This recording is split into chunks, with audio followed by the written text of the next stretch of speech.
Hoje vamos tirar mais aplicações de Apocalipse 11. Dê uma rápida pausa no vídeo, faça sua oração pedindo a iluminação do Espírito Santo para entender tudo aquilo que vou dizer aqui e volte para prosseguirmos com o estudo. Se você gosta de assistir aos vídeos do canal, por favor, inscreva-se, comente, compartilhe e deixe o seu gostei. Vamos lá, Apocalipse 11, agora o versículo 8.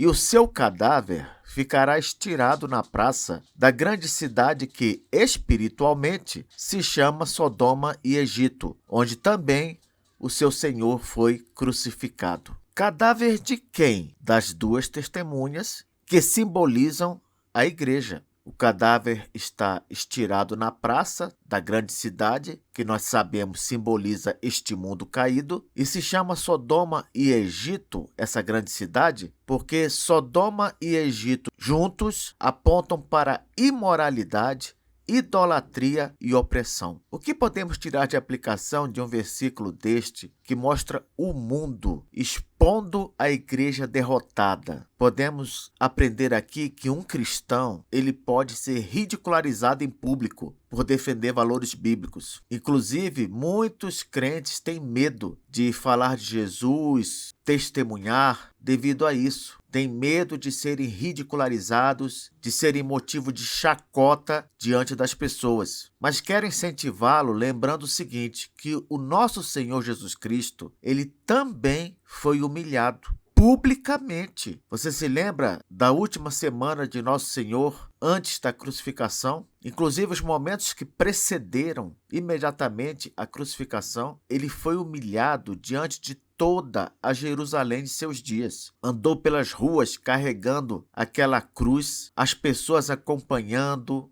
zombando, vendo Nosso Senhor sofrer. Depois ele foi levantado diante de todos naquela cruz maldita, e qualquer um naqueles dias poderia contemplá-lo naquela situação. É claro que nenhum de nós vai passar por algo semelhante ao que Jesus passou, mas isso é para que você entenda que, por pior que seja a situação de humilhação, de desprezo, não chega aos pés daquilo que Jesus passou. E nosso Senhor também avisou aos seus discípulos que o aluno não é maior que o professor. Se ele sofreu coisas terríveis, é possível que soframos também. Logo, não fique preocupado com risadinhas e críticas. Não deixe que isso o impeça de testemunhar de sua fé e de falar do Evangelho. O cadáver pode ficar exposto na praça por um tempo, mas é por pouco tempo. A vitória para o crente é garantida. Lembre-se de que nós somos mais do que vencedores. No versículo 9 temos: então, muitos dentre os povos, tribos, línguas e nações contemplam os cadáveres das duas testemunhas por 3 dias e meio e não permitem que esses cadáveres sejam sepultados. Aqui é o mundo insistindo em manter a igreja derrotada. Por que, professor, o mundo faz isso? É porque ele tem esperança de que, assim, as pessoas desistam de abraçar o evangelho, as pessoas tenham medo de se tornarem cristãs, acham que mantendo os crentes sob perseguição, zombaria, escárnio, vão conseguir calar a igreja e também impedir pessoas de se converterem, de seguirem nesse mesmo caminho. A intenção toda é acabar com o povo de Deus neste mundo e impedir que mais pessoas façam parte desse povo. De novo, a aplicação aqui é semelhante à do primeiro versículo que lemos hoje. A fé cristã, ela pode ser rejeitada, pode ser humilhada, mas é só por pouco tempo. E neste versículo, esse pouco tempo está simbolizado nesse período de 3 dias e meio. Enquanto que 3 anos e meio no Apocalipse apontam para toda a era da igreja, 3 dias e meio significam pouquíssimo tempo, pouquíssimo tempo. Esse é o período em que a igreja fica, vamos dizer assim, caída diante do mundo, mas ela sempre se levanta. Versículo 10. Os que habitam sobre a terra se alegram por causa deles, realizarão festas e enviarão presentes uns aos outros, porquanto esses 2 profetas atormentaram os que moram sobre a terra. Perceba que a alegria dos não crentes mostra o quanto a verdade incomoda. E a morte dos crentes, especialmente daqueles que pregam o evangelho, é vista como alívio. Sabe por que tudo isso? Porque a verdade, ela dói em quem não quer mudar. Porém, mesmo assim, precisamos continuar pregando. Se a pessoa for uma eleita e aceitar a Jesus, depois ela virá nos agradecer.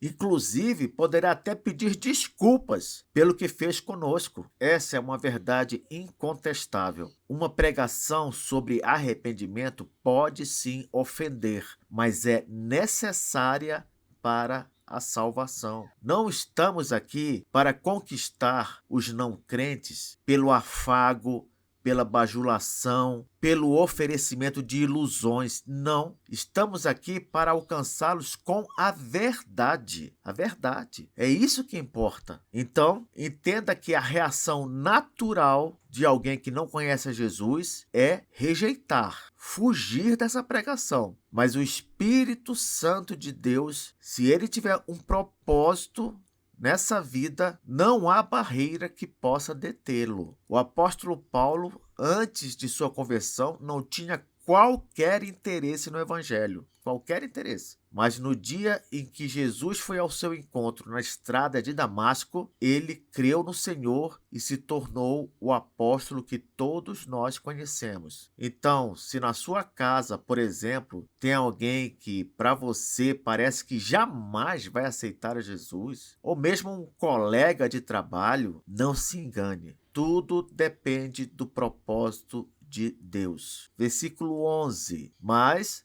depois dos 3 dias e meio, um espírito de vida vindo da parte de Deus neles penetrou, e eles se ergueram sobre os pés, e àqueles que os viram sobreveio grande medo. A igreja vai ser sempre assim a história dela. Ela vai pregar o evangelho neste mundo, ela vai ser aparentemente derrotada, vencida, mas ela vai se reerguer novamente e voltar a pregar o evangelho. Vai ser um ciclo. No final, porém, da era da igreja, o povo de Deus será ressuscitado. Por isso que diz aqui no versículo, um espírito de vida vindo da parte de Deus neles penetrou, e eles se ergueram sobre os pés. E àqueles que os viram, sobreveio grande medo.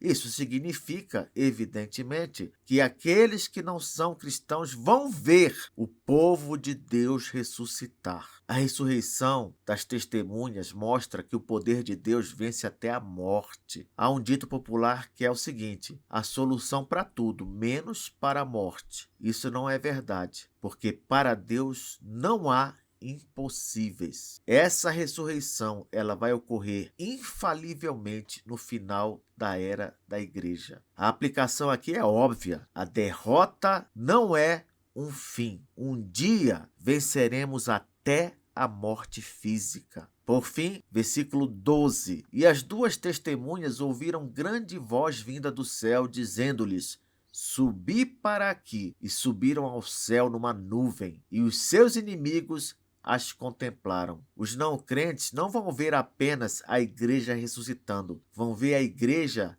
subindo para o céu, para o encontro com Cristo. Por que isso? Porque Deus, ele vai honrar publicamente os que lhe pertencem. Assim como a igreja derrotada será exposta ao mundo, será ridicularizada publicamente, também será honrada publicamente por nosso Senhor. A aplicação aqui é a seguinte: vale a pena ser fiel, mesmo em tempos difíceis. A fidelidade, ela leva à recompensa eterna. Um cristão, meu irmão, minha irmã, pode não ser reconhecido agora, mas no céu terá honra diante de todos. Igrejas ficam pregando aí arrebatamento secreto. Onde arrebatamento secreto? Diante de Apocalipse 11, versículo 12. No final deste versículo está muito claro: e subiram ao céu numa nuvem, e os seus inimigos as contemplaram. Para nós que estaremos subindo, será só alegria, mas para aqueles que estiverem contemplando essa cena, tristeza e desespero.